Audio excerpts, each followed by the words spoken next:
আসলে গরিবের রাজবাড়ি রাজবাড়ি মনে হয়, মানে ফিল হয় আর কি। এখানে আসলে গরিবের রাজবাড়ির মতোই লাগে। রাজবাড়িতে গেলে যেমন দেখা যায় পুরনো হয়ে আছে, কোনো কিছু ঠিকঠাক নাই, এখানে আসলে তেমনই লাগে। মানুষ না থাকলে এমনই হয়। মানুষ বাপ চাচাদের মধ্যে দেখবেন ঝামেলা সৃষ্টি হয় সেই ভাঙাচোরা ঘরের মধ্য থেকেই।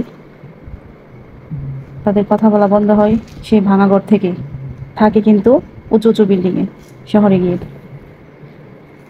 সৃষ্টি হয় এখানেই। তো দেখেন সেই গরিবের রাজবাড়িগুলা, মানুষ একেবারেই নাই এখানে। অনেক মানুষ ছিল একটা সময়, এখন ফাঁকা হয়ে আছে, কোনো মানুষই নাই। দেখতে খুবই ভয়ানক হয়ে গেছে।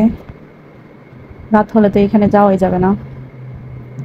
মানুষ না থাকলে এমনই, সবাই শহরে গিয়ে জমতেছে, বাড়িঘর ফাঁকা করে সবাই গ্রাম ছেড়ে শহরে চলে গিয়েছে।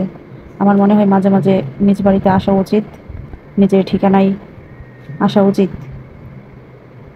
তাহলে আসলে হয়তো এরকম রাজবাড়ি হয়ে থাকবে না, গরিবের রাজবাড়ি।